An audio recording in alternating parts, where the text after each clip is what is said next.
All right, welcome once again, episode 9 of the Sesh, presented by Cornfred Coaching FC. Goalkeeping. Well, let's just say it's not for everyone. It takes physical ability some don't have, technical ability some can't master, and a mentality most just don't have. The evolution of the modern game has also commanded more of our goalkeepers, and with this emphasis on distribution, goalkeeper training has evolved, and most of us, it could be a struggle to make the technical demands on goalkeepers at the young ages when the technical skills are developed and cemented.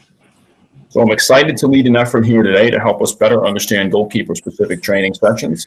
And here to get us started on this, the first Friday of the month-long celebration that is my birthday, is Jon Busch. Jon Busch, who had a 21-year professional career and played for the MLS's Columbus Crew, Chicago Fire, and San Jose Earthquakes, and has represented the United States on the international stage at the U17, U20, and full team levels. Also notable is his 2008 MLS Goalkeeper of the Year award and very successful business high-performance goalkeeping, which is formed from a desire to give every youth goalkeeper the opportunity to wear quality gloves, just like Jon did, at affordable prices. Jon, it's been great to see you. I'm honored to have you on the Sesh. Welcome. Yeah, no, thanks for having me. Excited to be here today. No, it's going to be great.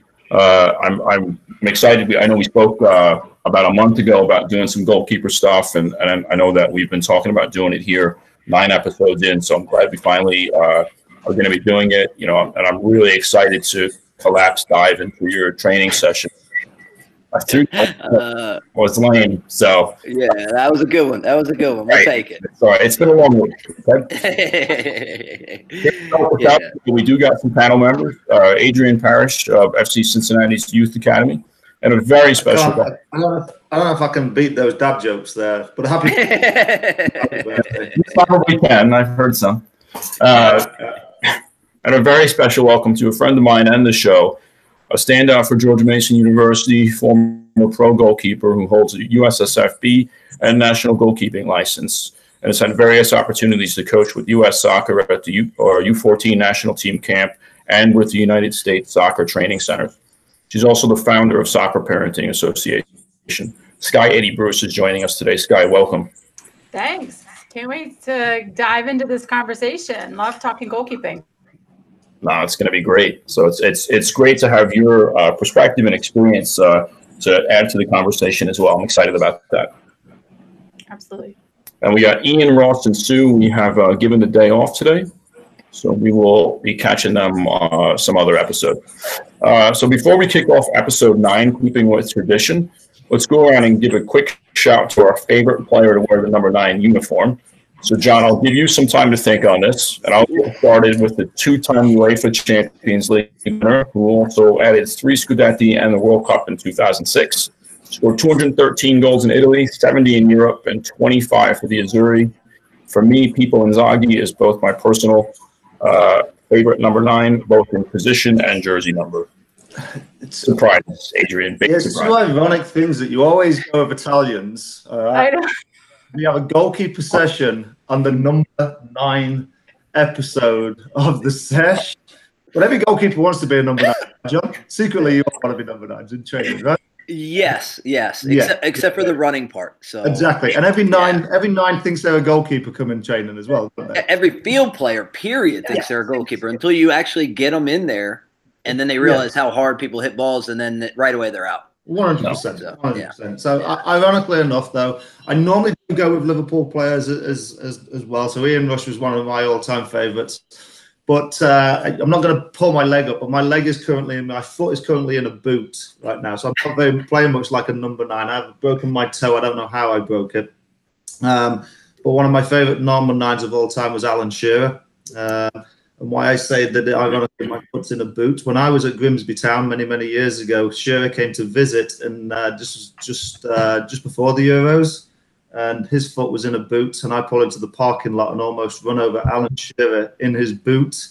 I almost finished Alan Shearer's career as well. So probably a good job I didn't do that before Euro '96. But yeah, Alan Shearer is one of my all-time favourite number 9s. I'll go. Well, I mean, I have to say Mia Hamm was my favorite and least favorite. I mean, Even to this day, if like the Today Show rolls any B-roll of old soccer and Mia, it's her scoring on me over and over again in the national championship game. But no, Mia, how can I not say the legend herself, who I had the chance to play against and with growing up. She played in the same high school district even. So we had lots of games against each other. And of course, the legend, Mia.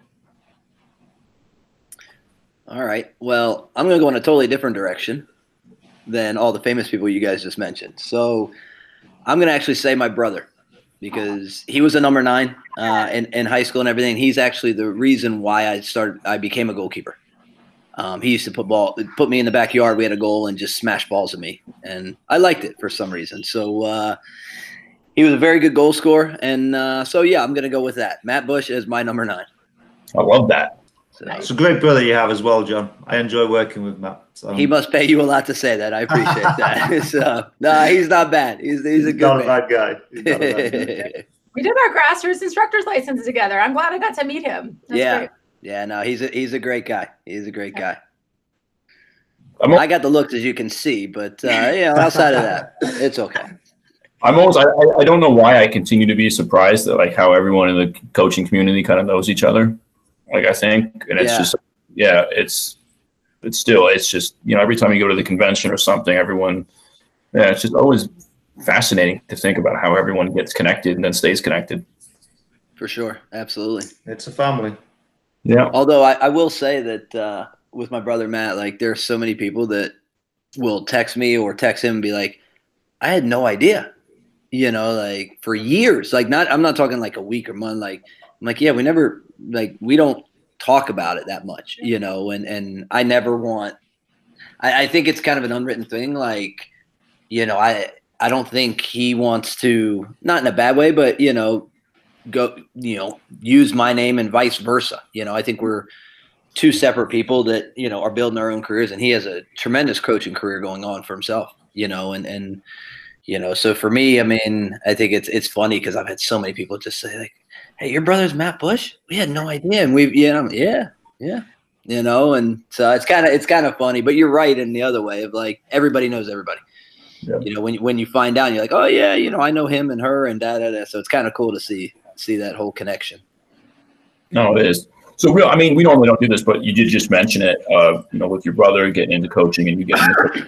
And I think we hit on it a little bit earlier before we were recording, but when did you decide that you wanted to get involved in coaching? I mean, when did you know that was something you wanted to do? I've been coaching for a long time. It started actually when I first turned pro in the minor leagues, and that was more out of necessity to actually pay my bills because you weren't really getting paid that well as a pro in the early days. So, what was the easiest thing? The easiest thing was to work for a club and do private training and things like that on the side to make extra money. So I was probably doing that as early as, 19, 20 years old when I first turned pro. And the more I was around it and the more I started being around other coaches that I really enjoyed working with, I thought this is where I want to go. This is where I want to be. I mean, I love being a goalkeeper. I loved everything about being a goalkeeper. I probably preferred training more than I actually preferred games by the end of my career. I love the process of developing. So I think, that was also always in my mindset. So I knew that that's where I wanted to go pretty early. And then now it's just kind of navigating and figuring out, right now I deal with a little bit of everything, from young kids to pros to college kids to, the MLS next level now, that sort of thing. So, still just navigating which direction, down the road I want to go. But I've got a range so that I'm learning a lot, we'll just say right now. So if you want at any time, you could jump in the screen share and we'll bring your session up. And I think you pick just, handling kind of to be your topic. And we talked about maybe doing kind of a progressive type of session that would be, more traditional what some of our coaches might be looking for as far as having warm-ups and second activities and third activities. So do you just want me to kind of walk through this? And then, like I said, I've got the other single slides so we can kind of break it down from there. Yeah. Is that okay? All right. So kind of what we have here is, after talking to you guys about, looking at this, I just kind of put a simple session, a simple handling and footwork session together, and we can advance it, or we can, kind of simplify it depending on who you're working with and what level you're working with. So if you look at kind of the first slide, this is what I call the controlled environment. Everything from the warm up to the simple handling and the footwork, and no matter what my topic of the day is for my kids, no matter if it's college, or the high school kids or even the younger kids, we're going to have a topic of the day, and we're always going to start, once the warm up's done, we're always going to start with some sort of footwork and some sort of simple handling to get them warmed up. And obviously, like I said, to work on their footwork a little bit. So that's what you kind of see in the first slide. We cover, and again, I'll go back to this here in a few minutes, but we cover everything from just playing with our feet to, simple overhand catches, simple underhand catches, little collapse diving, that sort of thing. In slide 2, we start getting into what I call the live environment, where it's a little bit more dynamic. So here you'll see, we're dealing with, distribution. We're dealing with a cutback ball. We're dealing with a little bit more of a live shot, that sort of thing. So you're starting to move the goalkeeper around the goal a little bit. And then in the second part of that, last part of this session is we get even more dynamic. Now I'm moving him all the way across the goal. And now we've added in a little bit of longer distribution as well. And again, just depending on where you are age-wise and ability-wise, you can simplify this or you can make it more advanced, just depending on what you have. So that's where we're starting and kind of where we're going. Let me see if I can pull up slide.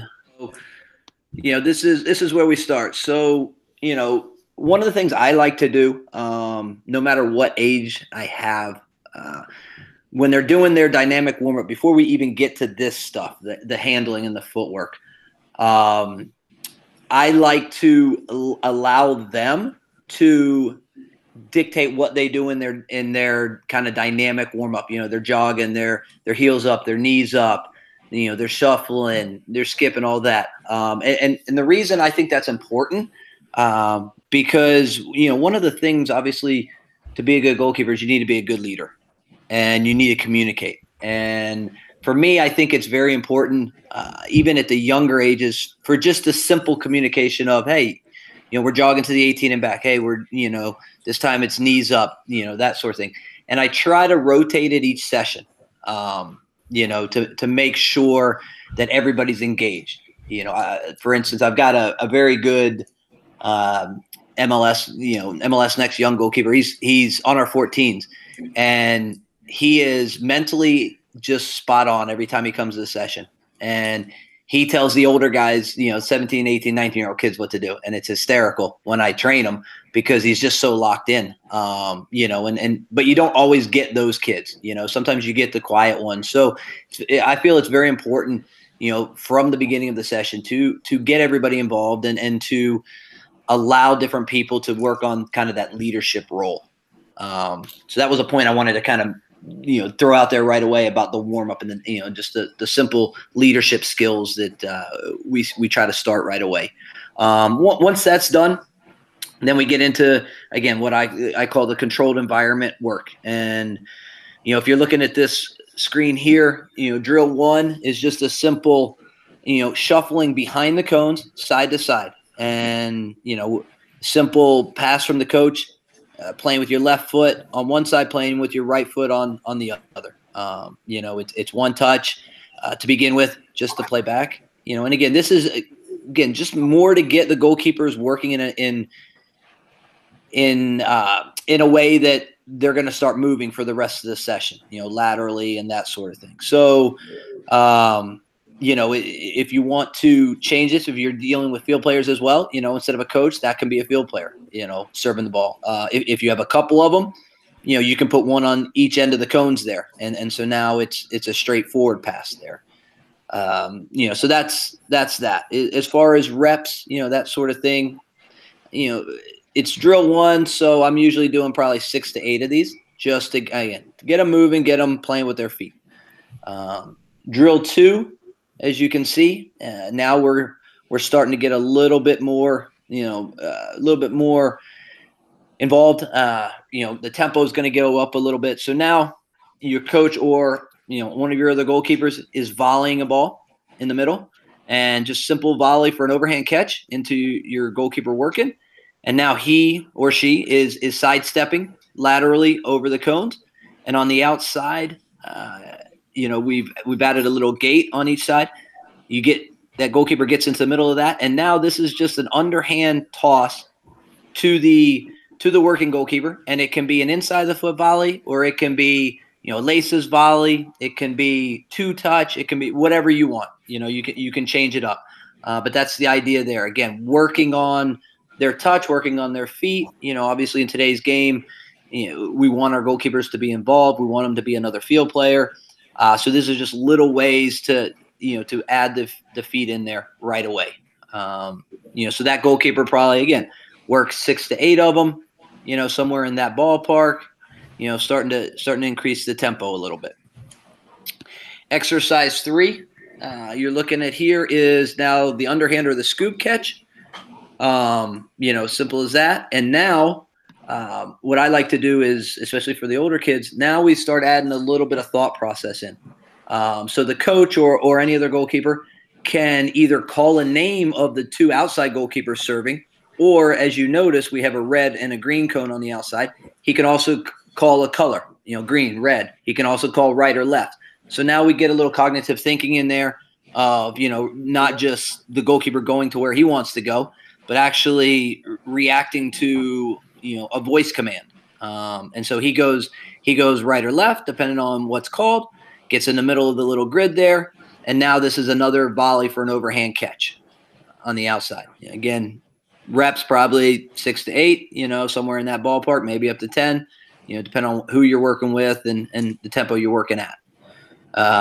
Exercise 4, again, very similar. So now you've backed up that server in the middle. So now they're hitting a ball off the ground, which, is in and around the body of the working goalkeeper. Okay, so he steps just in front of the yellow cones. He starts with movement. My apologies. He starts with movement. Okay, again, a call, right or left, a name, maybe even color, green or red. Okay, he can move, sidestepping, forward stepping. Again, your choice of footwork patterns you want to use there. He quickly touches the outside cone, put him down for a collapse dive. Again, this is all technique. This is all in a controlled environment, working on our shape, because this is the first time they're hitting the ground. And now it's up and a quick movement into the middle, back into the middle of the grid, where now he gets the controlled ball in and around his body off the ground. So now we're starting to get a little bit more live in the fact of, it's a little bit of a longer shot. It's a little bit more pace on it. It's off the ground. So now it's a little bit more realistic to where we're going in the next part of the session. So for me, that's kind of, where we would start and cover our bases. Any questions on that first kind of stage or phase of the session? I'm not sure, John, whether you want Sky to tear it to pieces now, or we held off with Jadon. Seriously, because obviously, majority of the people on here that may be listening may not have the expertise or knowledge of the position like you and Sky do. They I'm presuming that most of the listeners are outfield coaches like myself, so that may not even have a goalkeeper coach. Like I have a luxury. At FCC, we have keeper coaches even with the academy. So with this controlled environment, I'll keep my question simple to start off with. Is this something that you do daily with your coaches? Is this like classified as their warm up? Is this, how do you do this? Is this just part of a session that you do and then maybe something else? Or is this, hey, this is a routine that they're used to every day, like your dynamic stretching or your activation that you do with the keepers? Is this something you do with them on a day-to-day basis? Pretty much a day-to-day. Not obviously the drills change and the topics change. One day might be dealing with high balls and crosses and that sort of thing. Part of it also depends, how many times a week you're seeing them, what the level is, that sort of thing. But, in all honesty, yes, the majority of what you're kind of looking at, an overhand catch, an underhand catch, a collapse dive, a medium collapse dive, even with the advanced, whether with the national team kids or my college kids, you're doing all these same kind of catches, we'll call it, on a day-to-day basis.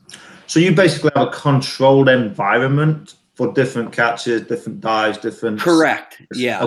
Okay. And I use the term controlled because I feel that, sometimes you see goalkeepers just go in goal and next thing you know, they're just flying around and shots are coming and whatever.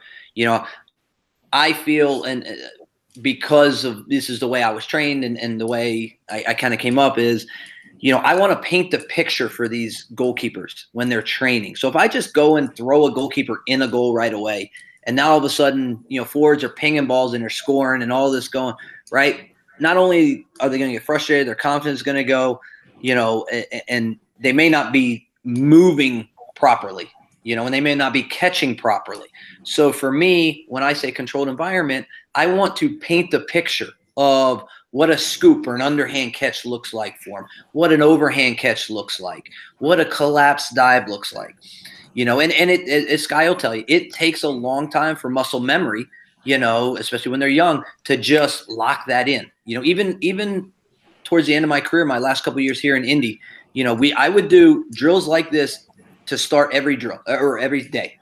Right now, you're thinking at 40, 41 years old, the guy knows what he's doing. He's been around, but it's just how I always thought of, hey, let's warm the car up before you get it up to, 60 miles an hour. You got to let it warm up a little. So, and for me, again, the younger goalkeepers, I want them to think about, oh, that's a low ball. Oh, it's skipping, but I got to turn my hands under. This is this is what he's talking about, the underhand and the scoop catch. I want them to really lock that into their mind before we put them into that goal. And now balls are just being pelted at them and they're trying to figure it out and, that sort of thing. So yes, the controlled environment is done on a day-to-day basis. So how much do you and Sky cringe then when you see these crazy people put things on social media of kids doing diving all over the place? And I think I saw one this week with somebody diving in the ocean. Yeah, there's a few of those out there. Yeah. Without attacking anybody, I will just say I believe in simplicity. Sure. When training goalkeepers, I use cones. Sometimes I use some mannequins. Some of the blow up dummies occasionally when they're around, but that's it. Some of this other stuff, I think, again, without pointing fingers or, to each their own, but I believe in simplicity. Yeah. Jon, when I'm looking at this, my takeaway is, I know you and I know how you came up because both of us came up with Dr. Macknick and, kind of that old school, but you're a very technical goalkeeper. Like, that's how, and your work rate, your work ethic. So I look at this and I could see you as a coach really, this really speaks to what you would have liked as a player as well. Mm-hmm. But I think it's important, and I'd like you to kind of figure out a way to explain this to coaches watching that maybe aren't the goalkeeper coach. So can't give the cues to these kids about the save because they just don't know how to do that. Yeah. But how can this type of session be layered into a very typical U session where a goalkeeper coach is not available? And let's just throw it out there. It's a U15 team that has 2 goalkeepers on the team. How can a coach do something like this within the session? And what would be your suggestions for layering this in? Yeah, no, that's a great question. So let's go back to this, and just look at this, right? So because this happens a lot of times, right? The coach tells the goalkeepers, hey, just go down there and do your thing until we call for you. Yeah. Because again, we did 20 minutes, which then becomes like 44 minutes. Yeah. And they're just sitting there for so long, just waiting, and they don't know what to do. So how can you layer this? Yeah. Again, you can look at just the simplicity of little drills like this, where, if it's you and I training Sky, right? Like I can be the one behind the cones, working at first, and then you can be where the coach is, passing the ball, and then we can change. Little things like that. If you don't have in drill 2, if you don't have 3 servers, okay, then what you can do is instead of having 2 rows of 3 cones on each side, just make one row of 3 or 4, and now the goalkeeper can work side to side, and you have one server, and he can be in the middle, and he can volley left and right. And again, it can be you and I, as simple as that. I think for me, to keep it simple, you have an overhand catch, you have an underhand catch, you have a collapse dive, and you have a medium dive, and then obviously high balls. I think if you start with, if any goalkeeper kind of starts with those 4 or 5 things and just says, okay, I really want to focus on this, you can come up with numerous drills, whether it's a line of cones, whether it's a forward line of cones, a lateral line of cones, a box, a triangle. You can come up with so many different little technical drills. You don't have to be a goalkeeping coach. You don't have to be a goalkeeping expert. You can just simply look at something and say, hey, you know what? I like this, or why don't I try this? And that's what it's about. I think sometimes, field player coaches, especially, parents or volunteers or what like that, I think they almost get afraid of goalkeeping sometimes, and they're like, oh, those are the crazy people that, we send down to the other end. No. And I think they get a little bit intimidated by it. Like, well, I don't understand. I never played that. That's okay. Do some research, but also it's not this, it's not this complicated thing. I don't think. I think, as Adrian said earlier, yes, some of these videos now you see make it look very complicated. Mm-hmm. But again, for me, it's a very simple position. Our priority right now, first and foremost, is to keep the ball in the net. So make saves and catch crosses. I was just sorry. Go ahead. Going through this, and what would be your 2 primary coaching points a field player coach could give their goalkeepers that they could actually probably deliver with authority and be corrected? What would be some really key minor coaching points that they can focus on that are just fundamental? Okay, first and foremost, most important thing, when catching a ball, get your body behind the ball. Yeah. Right? Whether you're scooping, underhand, whether you're overhand, whether you're collapse diving, make sure your body's behind the ball. So that's point number 1. Point number 2, if you notice, when the working goalkeeper is moving, okay, especially in the first 2 exercises, actually first 3 exercises, their body shape is always forward. They're always facing the shooter. And what I mean by that is their feet, their shoulders, their knees, all right, everything is square to the shooter. So no matter what kind of footwork you have them do laterally, we want their body square to the shooter. So that's another simple little point, and we can hit that again when we get to the next slide, when we're actually starting to move the goalkeeper into different angles and we're getting a bit more live, we can hit that point again, Sky. John, do you think and I think it's spot on where you said outfield coaches or coaches just seem intimidated by the goalkeeper position? Yeah. I think if you use the word footwork to an outfield coach instead of handling and improving the footwork would take away some of that intimidation. Because I think, I just write notes down there. Your first points are get your body behind the ball. Well, that's footwork. Yeah. Get in line with the ball, get your shape the right way. That's footwork. And I think we neglect that as somebody that's been an instructor as well. Yeah. We neglect that when we're talking sometimes about goalkeeping, and we go straight here, right? Yeah. Mindset that we go straight here instead of still thinking on the feet. Just your thoughts on that. I think you're right. I think it's there was an old saying back in the day, and it's a feet that get the hands to the ball, right? You can have great hands, but if you can't move to get to it, it doesn't really matter unless it's hit right at you. So you're absolutely right. It's about your movement to get your body there. Again, whether it's a shuffle, whether it's a crossover step, whether as you're moving you realize, hey, I can't stay up on my feet and get to it. Now I have to get into a collapse dive or a medium dive or whatever. But yeah, it starts with your feet, to get you there. And then, like you said, then it becomes the hand situation of, hey, can I catch? Do I need to deflect? That sort of thing. Yeah, cool. So, John, before we get on, I've got a couple questions, not high level as guys, but so how long do you stay in a controlled environment? I know you spoke about reps. Maybe you're going to go through reps, 9 reps, but how long ideally do we want to stay in this environment? Again, I think part of it is how much time do you have, right? Like, and what kind of group are you working with, right? If I'm working with younger goalkeepers, let's say, let's divide it into 3 kind of groups. Let's divide it into, kind of your beginner group, maybe 10 to 12-ish.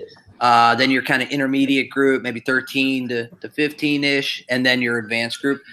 For me, with the young kids, that first group, that kind of beginner group, and let's say I had 45 minutes, because that's what I used to have with the club here, we'll stay in this environment for, a longer time, because those kids just need that muscle memory and of the footwork and of the handling and painting the picture in their own mind of what a scoop looks like, or what a overhand catch looks like, or what a collapsed dive looks like. And you might actually, for the young kids, you might actually even break it down even more of, for instance, in exercise 4 here, if I'm dealing with an 8, 9, 10-year-old goalkeeper who's just starting to learn how to dive, well, I'm not going to have he or her on their feet right away, right? There's going to be no cones. They're going to start on their knees. We're going to talk about the power step and what your body shape looks like, and they may be diving to just a still dead ball on their left or their right. So you might stay in this stage, in this phase, your entire session, and that's okay. Because again, you're building the very basic building blocks for these goalkeepers. So John, and I back to exercise 4 real quick. Can you just explain? You've used the word shape a lot, so like what you're talking about for the coaches that are listening, like what body shape means and how that's relevant, but also explain the angle of the dive that you have there and why that's important. Okay, so when I say, first and most, when I say body shape, again, it depends on what my goalkeeper is doing.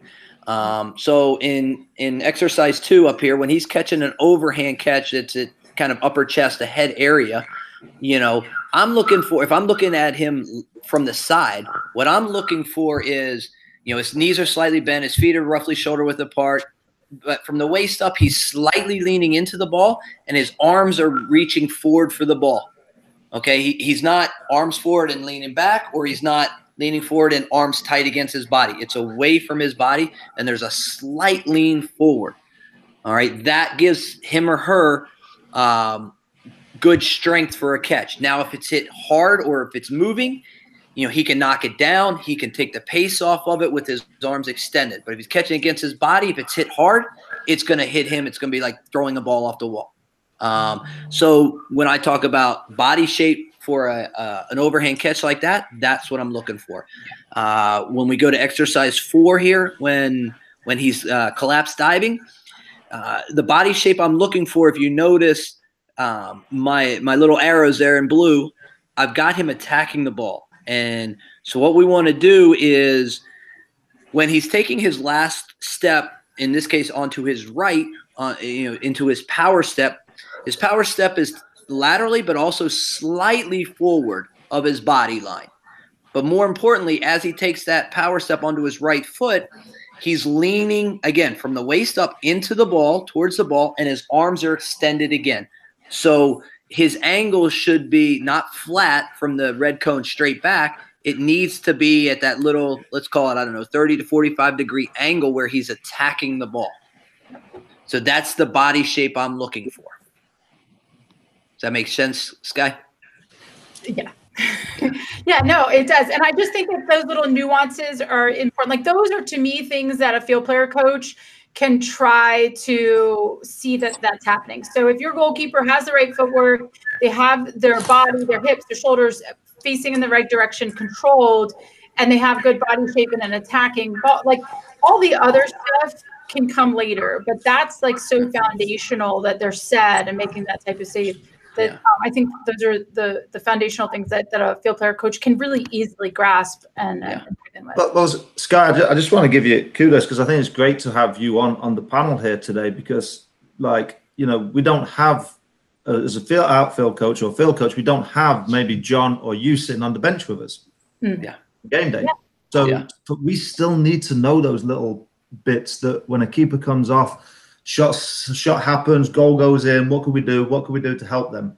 You know, because otherwise they may have to come off, sit on the bench, don't know what information to give them, don't know how to pick them back up, don't know what to tell them, and we focus just on the 10.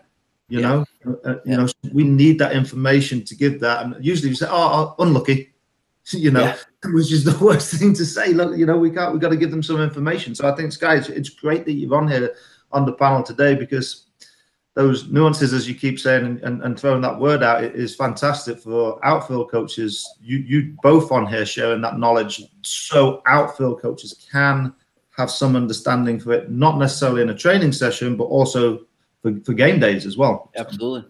Yeah, it's massive. Hey, one more, and it's kind of two questions in one, really. So, what in an ideal like goalkeeper specific training session? So you're working with goalkeepers at a club or whatever. How many coaches to players like are we looking at as an ideal ratio for you? And then if you needed more, so in some of these activities when you need potentially more than 2 coaches and you have to use players for service. In a younger age group, are you more concerned about letting them try to work through their inability to provide service? So maybe, you know, doing a half volley, or are you just like, forget it, just throw the ball. We want to get reps in on catching. Again, there's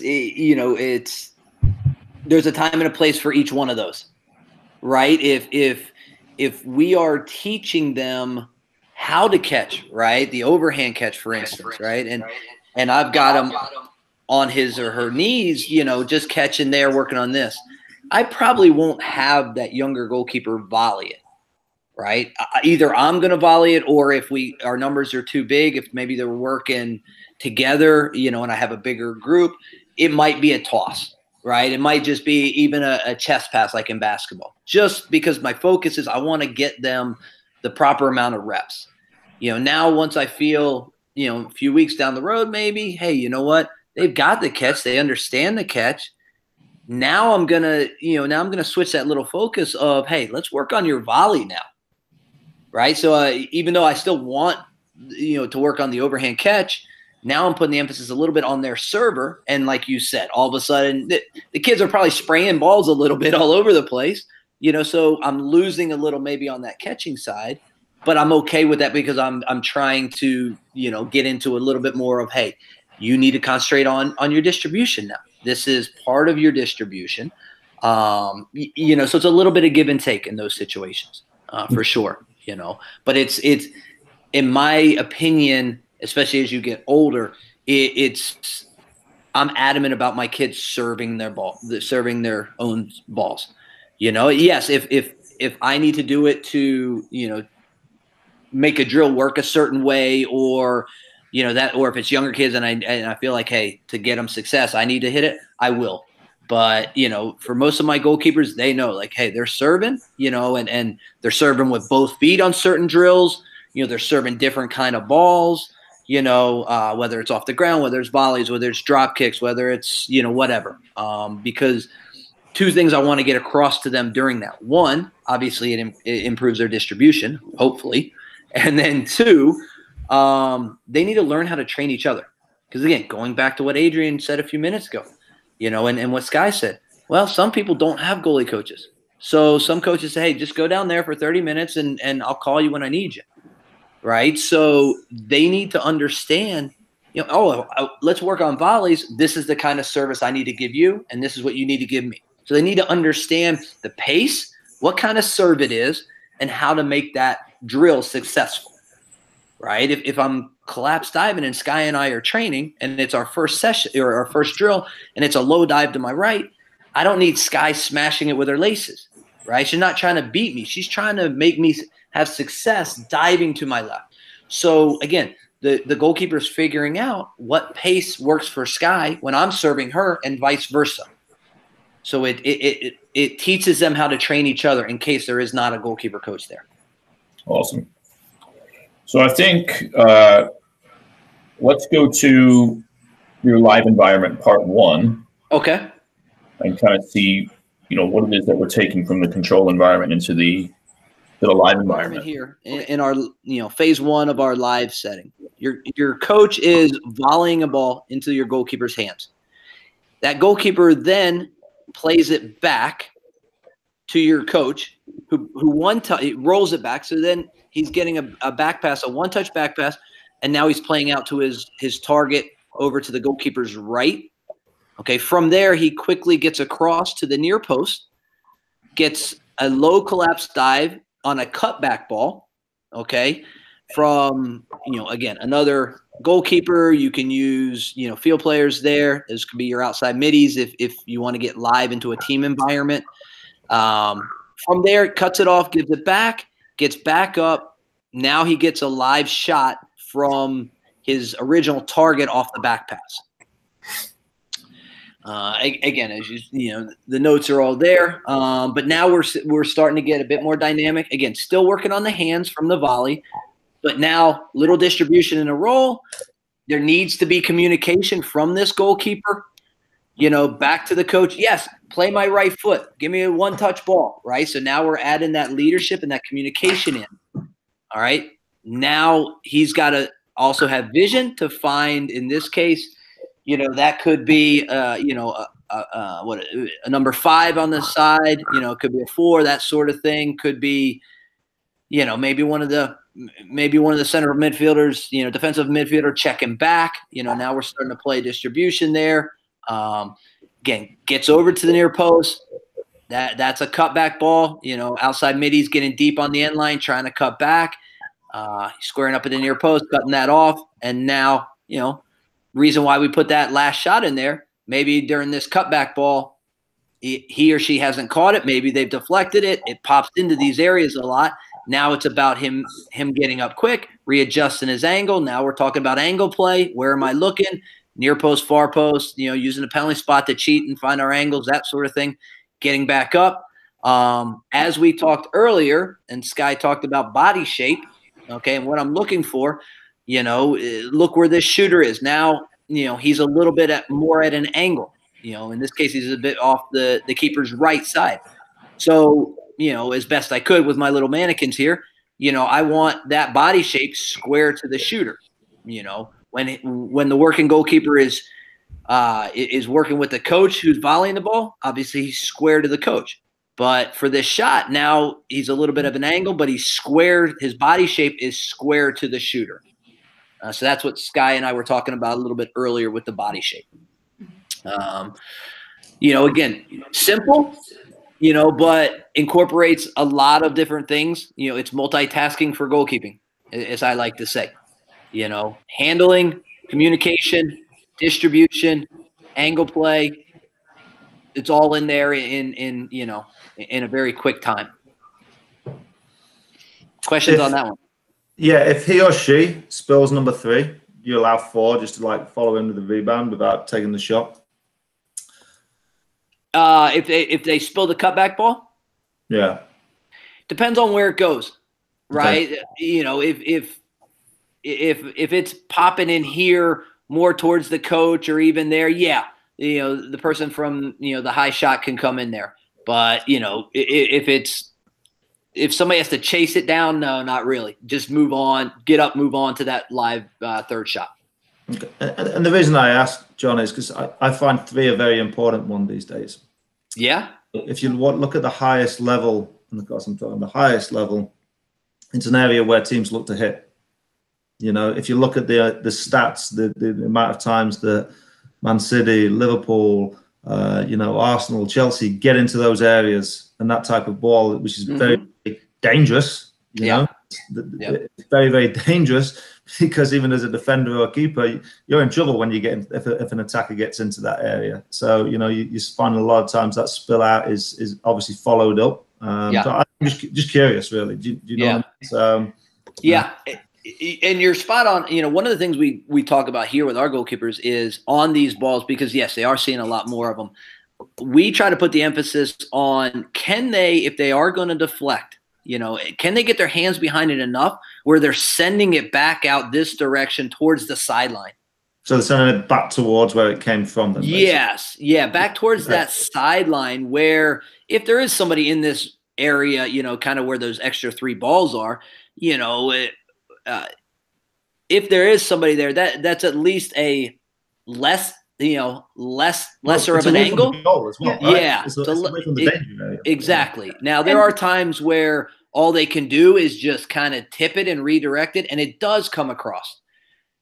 So yeah, you could set up a drill where you could put another, if you have an extra player, kind of on this back post area, to the right of the coach, and say, hey, if it does come through, or if he does touch it, that's part of, you can finish that. And now he or she has to, deal with, hey, I went for it, I missed it, or I just got a piece of it, and now there's somebody live there. John, for the coaches that are listening, explain the body shape, not to keep coming back to this, but it's so important. And it's like so foundational to goalkeeping. It's like, this is not a lot of rocket science left. It's the same repeated body motions over and over again and body position. So the goalkeeper is more likely to deflect it out into that safer space. What are your coaching points for the near post positioning? Yeah. So very similar. Great question, Scott. Very similar to what we talked about earlier in our diving technique, right? So imagine, right, when we square, let's backtrack one step. So the reason why the goalkeeper is square there at the near post is because the field player, when he or she is coming in, they're about halfway between the side of the 18 and the side of the 6 or in, right? They're closer to the goal. If they're side of the 18 or out, then they're not going to be squared up. They're going to be a little bit more open, 3/4 open stance, I like to say. That's a whole different. So the cue for the goalkeeper going into that near post position is the position of the field player. It's important coaches understand that. Correct. Yeah. And again, that's a whole different topic of dealing with crosses and high balls and different starting positions. But yes, in a nutshell, if this goalkeeper that's on the ball here, if that's a field player, if they are, basically halfway between the side of the 18 and side of the 6 and in towards the goal, now you're starting to square up. It's a cutback ball, most likely, so we need you square. Your body shape is completely square to that crosser. Now, saying that, once we establish that, Sky, the body shape is very similar to what we were talking about earlier with diving, with diving for a shot. We're making an imaginary goal from that near post out towards the 6-yard box. It's not going to be all the way to that 6-yard box because that's a lot of ground to cover, especially when somebody's smashing a ball across from 4, 5, 6 yards away, right? But as much as we can cover, from the near post towards this, the top of the 6, that's an imaginary goal for us. So that's why our shape is, when we're diving, again, is slightly forward, like we talked about earlier in our diving position and our shape. That way, if it is forward, all right, and we're attacking that ball slightly with our upper body and our arms, hopefully, if we get it right, that deflection is going to go out here towards the sideline. And now, again, away from the goal, gives us more time to get back up and readjust our position if we get it right. That answer your question? Yes. Thanks for the clarification for people. Well, that was great. How do you manage this environment? Right now, I'm assuming you've got one coach and 3 goalkeepers working potentially. Yep. Spoke about maybe potentially having 4 goalkeepers if you want to put someone back on the far post. You were saying before, I was talking about body shape. If there was a ball that wasn't able to be pushed out back towards where it came from, that you maybe add a player in there. So, how are you managing reps in here again? So this person's going to go through. They're going to see, 3 or 4 shots. They're going to do some stuff. Are they needing to rest after doing it 2 or 3 times, or then you rotate people in? Yeah. Again, there's so many ways to do it. It's not like, hey, you have to do it this way. These are just ideas and thoughts. There's a lot of, gray areas, I like to call it. In this situation, a goalkeeper, if these are the numbers I have, one of my goalkeepers is probably doing this, 4 or 5 reps in a row, because you're looking at basically 3 balls a rep. So you're looking, if he does 3 or 4 5 reps, at a decent pace, a little bit of fitness, goalkeeping fitness in there as well. So, but that's probably what you're looking at, let's say 3 to 5 rounds. To answer your other part of that question, Coach, is the fact of, okay, let's say we've got 2 more goalkeepers, right? One you could put over by the coach here, right? You could get 2 volleys if you wanted. One you could put on the other side of the box, and now he gets, the working goalkeeper gets the first shot on the closer side and then gets across, gets a second shot from the farther angle, Again, there's so many different ways to kind of, now you don't want a line of 10 guys out here, and he gets 10 volleys before he even gets to the low collapse dive. Then, he's going to be exhausted. But there's different little ways to add or subtract numbers depending on how many goalkeepers and or coaches, how many total people you have. Okay. Adrian, you got anything at all? Yeah. A little bit off topic. So it's really aimed at both Sky and you here, John. Okay. I'm looking at this here and thinking again the similar things. Is like, okay, is this something you can do in a pre-game warm-up? You know what I mean? With the keepers of some level, you take a couple of subs off with an assistant coach, a keeper. If you don't have a keeper coach to do the warm-ups, all right. So it's not necessarily off topic in too much. You've both played the position. You are unique. All right. The goalkeeper position's unique. I don't want to say the word different, even though you may classify yourselves as different. All right, but you have a different mentality. Yeah, you train on your own. You warm up on your own. It's a different mentality, right? Okay, what is both of your thoughts on the mentality of it, if this is a pre-game warm up, of putting it in the goal and where the goal is placed? So, well, first and foremost, for me anyway, and I don't want to speak for Sky, this right here, kind of the multi-ball drills, we'll call it. For me personally, I didn't do a lot of that during my warm-up for games. On game days, my warm-up was very simple.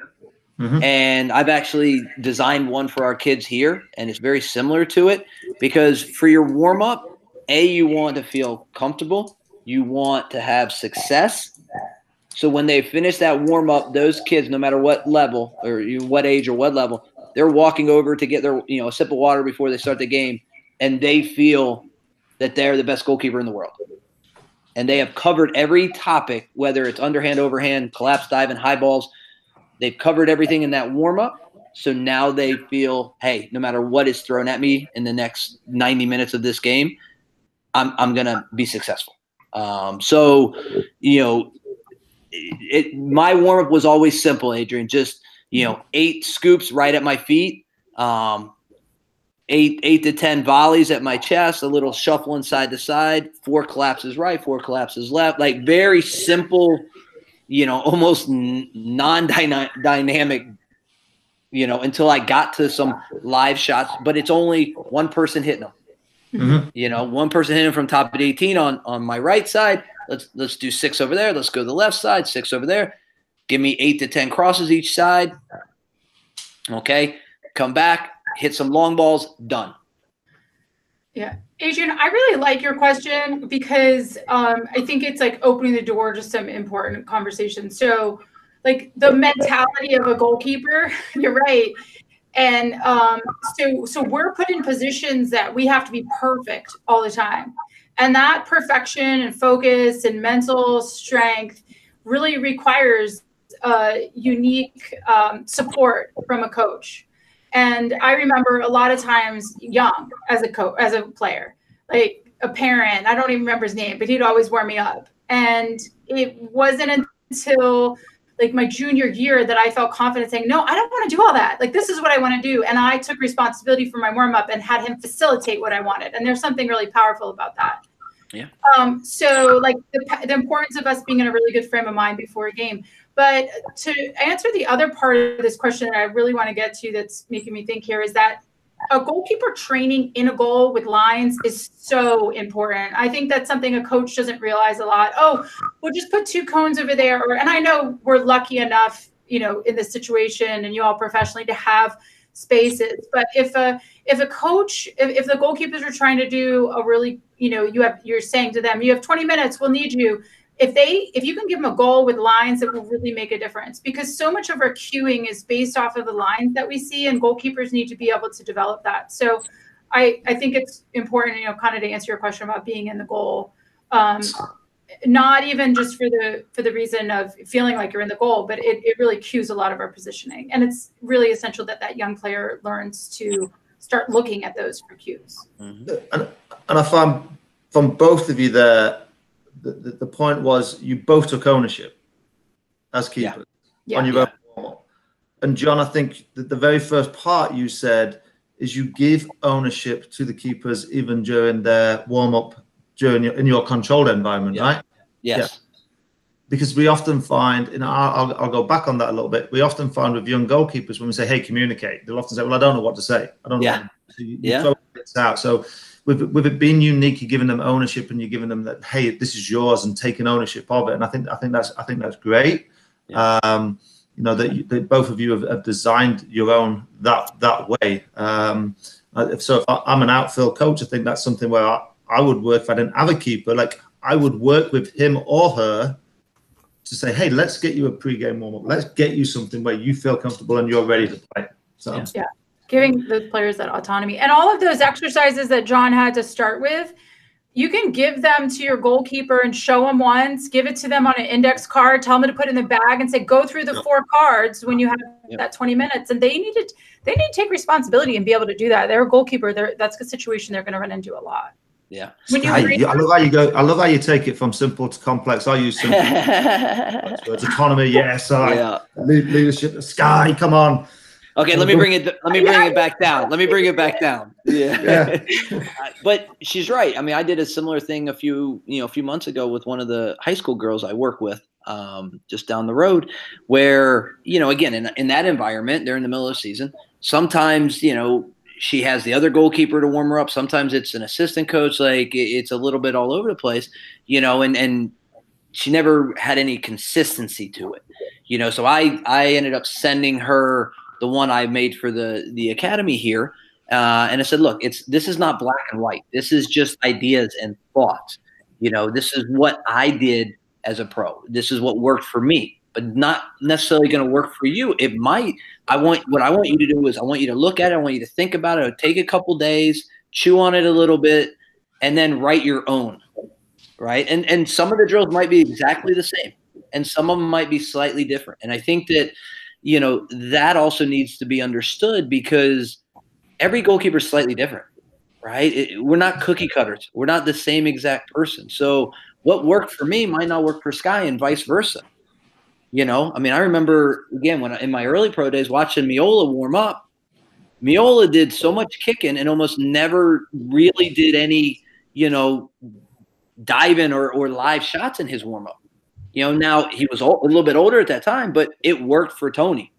Now I was the opposite in my warm up, right? I did a little bit of kicking at the end, but most of my stuff was more the handling, the movement, and that sort of thing. So it's just about figuring out what works for you. And again, the most important thing is when that goalkeeper walks off the field after warm up, prior to the game, they feel 100% confident, and they feel like they can handle whatever is going to be thrown at them in that next 90-minute game or 80-minute game, whatever they're playing.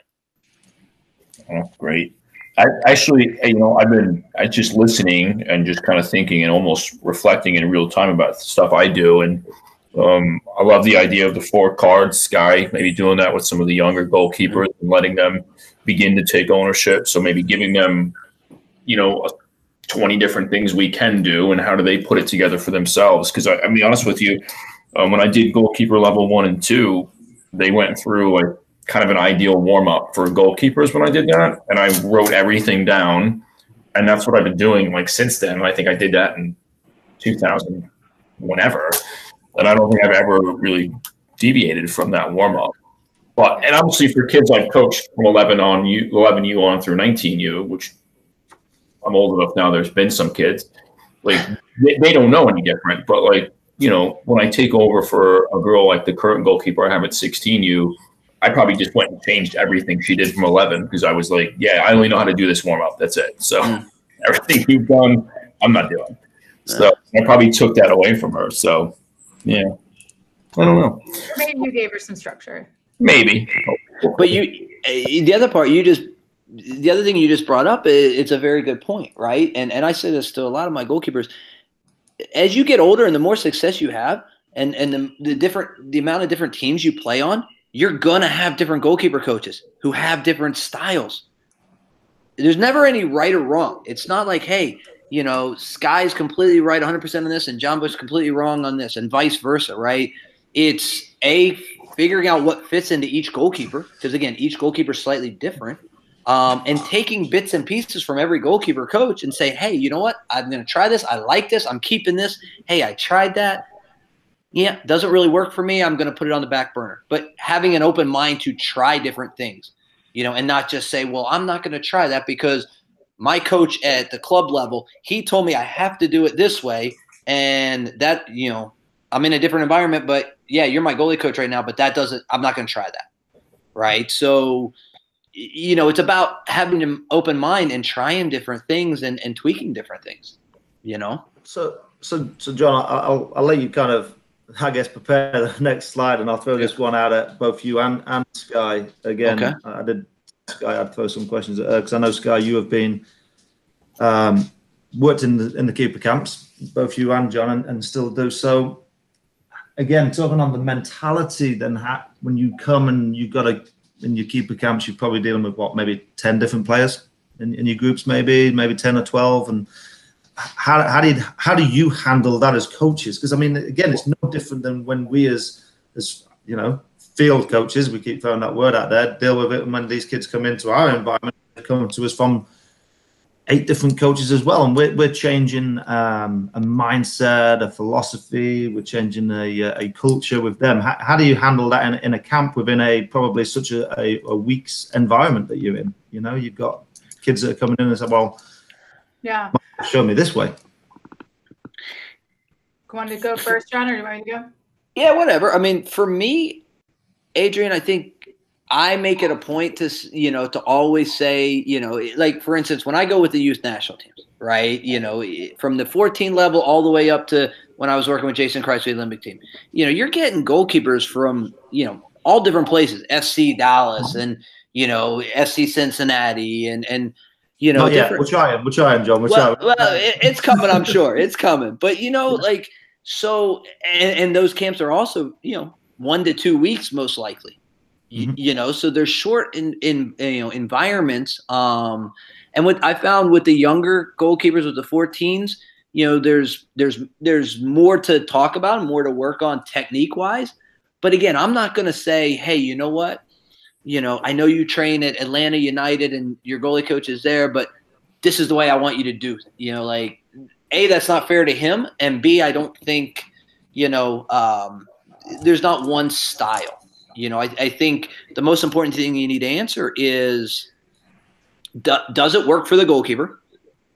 And is that goalkeeper successful doing that? Again, it may not fit into what I think is ideal. For instance, diving, right? When you get up, right, you've given it a deflection. When you get up, well, we were always taught in my time, right, get up from your side facing the field, right? How many times now we see, especially younger kids, doing the spinorama, as I like to call it, right? Because they've been taught that, and they're so successful at it, but they've been training that way from day one.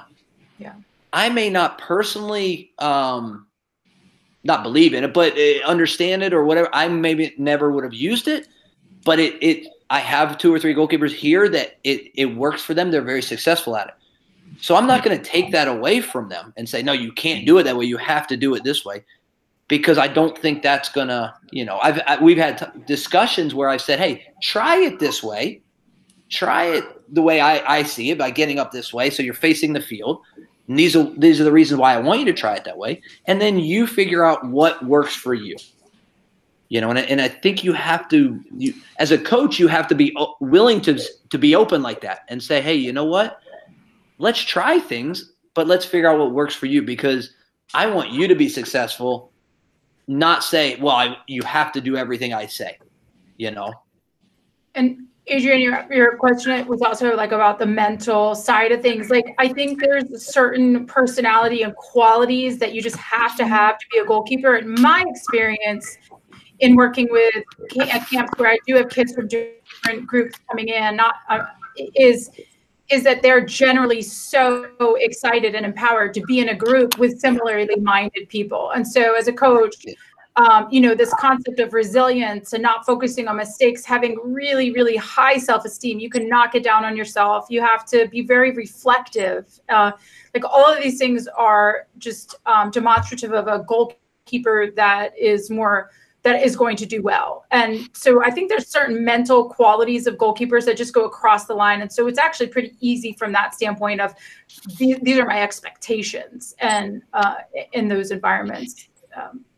I know there's, from a technical standpoint, as Jon was saying, there's so much change, but from a mental performance standpoint. Yeah, I mean, I think, the technical side has changed over the years on different ways. Like Jon, you just mentioned there, whatever the spin around. The spin around. That's a technical term. It's a technical term. Okay, there you go. I'm learning something today. I'm learning a lot today. But I think, the mentality has obviously changed as youth has changed as well. So, but I think that the technical side, I mean, if you look at it, for me, who was probably two of the best, certainly German goalkeepers in the word of Oliver Kahn and Jens Lehmann, were probably technically awful, but giants, right? Yeah.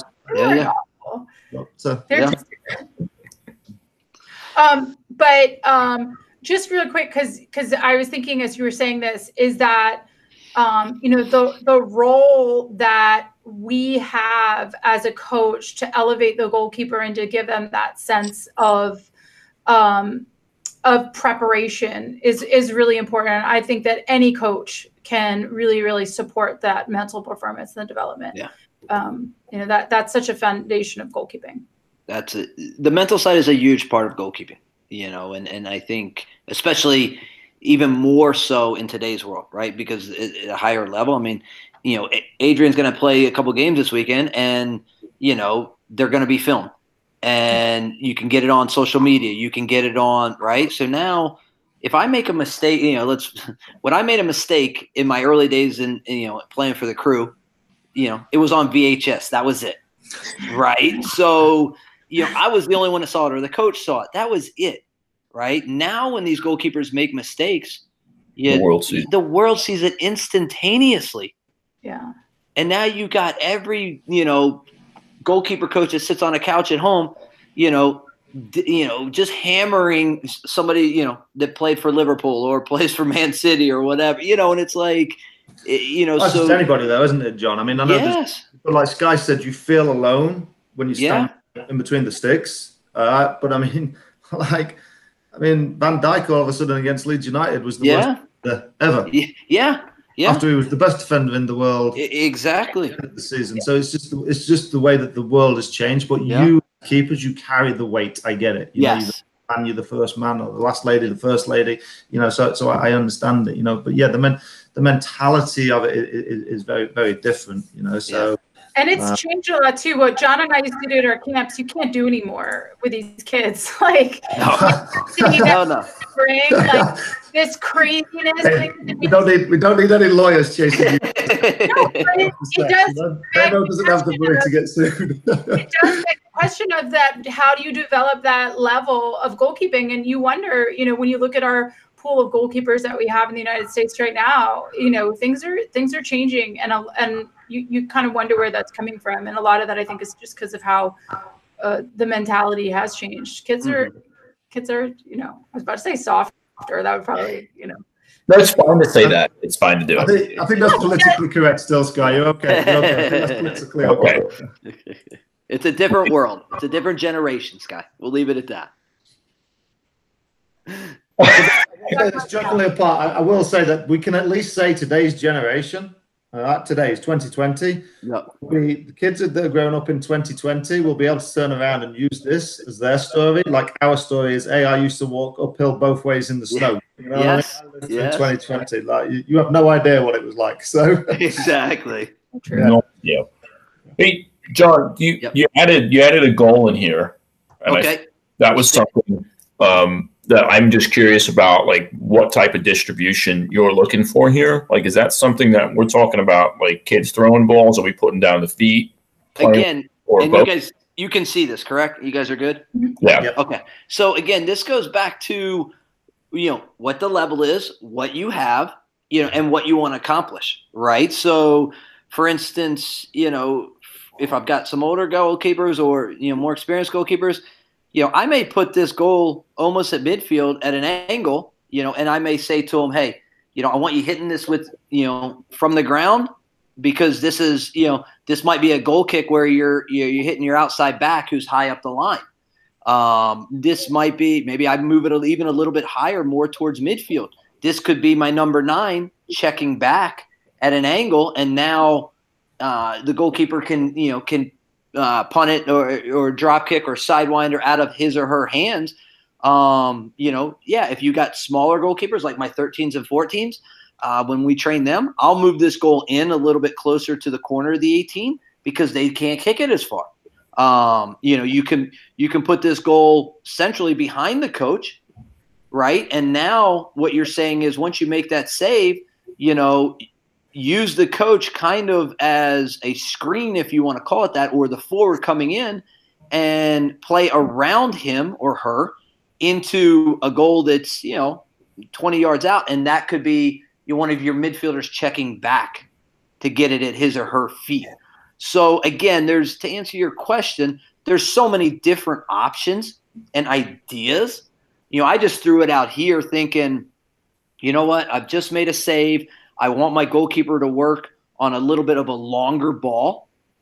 Because we, here at Indy Fire, we play a lot out of the back, obviously, especially on goal kicks. So, we were just working on it the other night where, you put your 2 center backs wide of the 6-yard box. But now what happens when the other teams start pressing that after the first 1 or 2 or 3 goal kicks?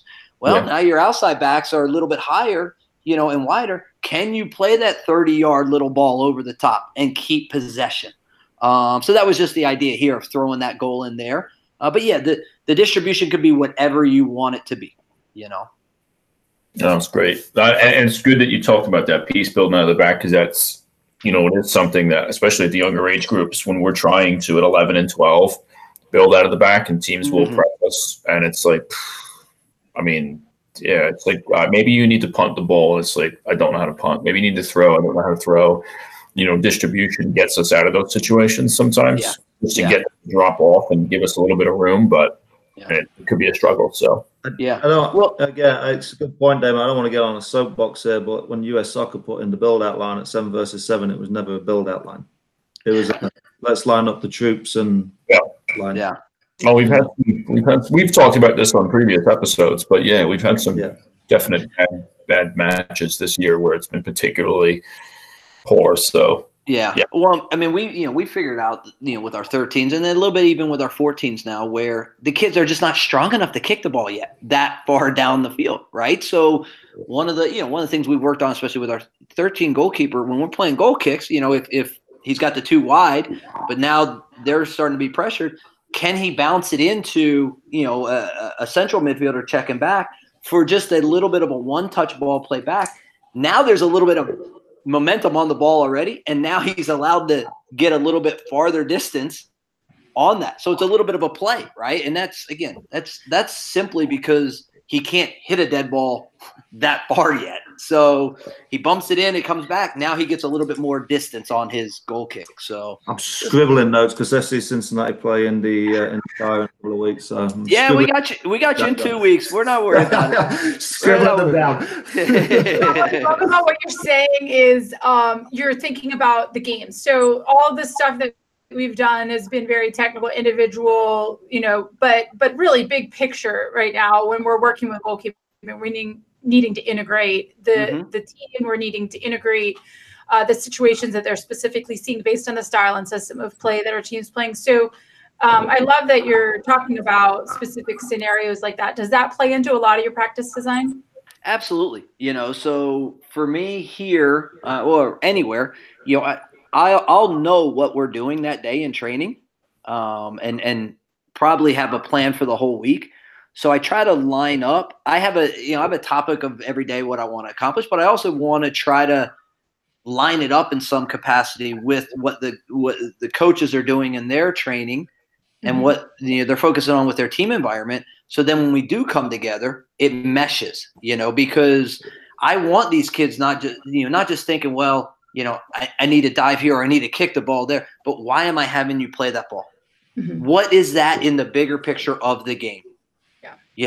Are you playing to your 2 and your 3? Are you playing into your 6 or your 8? Are you trying to find your 9 in the channel? Things like that. Instead of, hey, I just, I'm just kicking or punting a ball into a goal down here 40 yards away. But why are you doing that? What does that replicate in the bigger picture of the game? Yeah. And when you do a session like this here and like the back pass to the target to get the, like all of that stuff isn't necessarily going to be game relevant. Like you wouldn't necessarily play to that person there. And I think it's important that we explain to those coaches that, this is working on the technical side for the goalkeeping, but it's not necessarily this is not necessarily game relevant to correct game. So yeah. I do like the fact that you use the full-size goal. I've seen people like put little pug goals out 40 yards away. They're like, throw that in that pug goal. And kids are like, that's never going to happen, man. No. I will use, if you look at this picture. So, if I want to work on playing to our, outside backs, right? Our 2s and our 3s and all that. And they're a little bit, let's say corner of the 18. Let's just keep it simple, right? I may put the small goals there. And so now it's 2 touch. Hey, a coach plays it in this scenario. He takes a touch to his right. And now it's a pass into that smaller goal, right? You don't need a big goal there. But as you get farther away, if I'm doing a drill where, maybe I have him or her playing into the midfield, maybe it's a 30-yard ball. I don't need a full-size goal, but I need a, 3/4 goal or whatever you want to call them. So different. Yeah. Again, challenge them enough, but you're not expecting, a kid to ping a ball 40 yards and put it in a pug goal, and get mad at them when they don't, because, I probably can't even do that, in my best days. So. Yeah. Well, Jon, I think this was great, man. I mean, I'd be honest with you. I think we're at about an hour 20 and we probably could go on for another 40 minutes, but might be a good time to wrap it up. Great, Jon.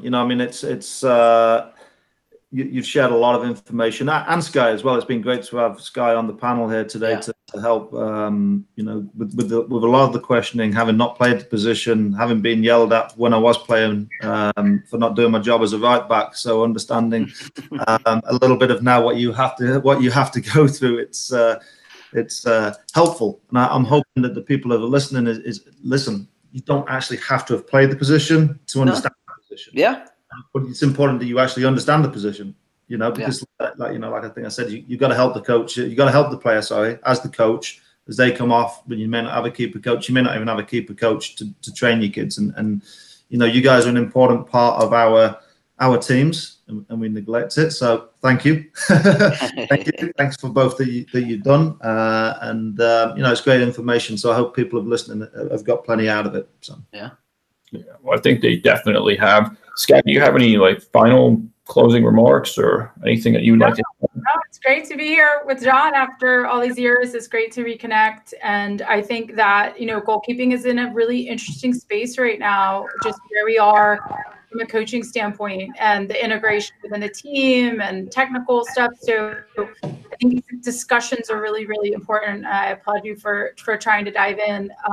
I'm personally really interested to see where goalkeeping is in 3 or 4 years. I think we're at a real turning point of styles of coaching and integration with the team. And so I'm interested to see. I think just adding on to that, Sky, for keepers that have played that position, you've had to experience the most rule changes throughout the years as well, right? You've had to change your game, and the style has changed your game. So absolutely, the way that you've adapted and you've had to adapt your coaching as well has obviously been great. So. You're calling me very old, but that's okay. let that one I don't call people old. I call people wise. Wise. That's I know that you listen. When you first started playing, was you able to pick the ball up from a pass back?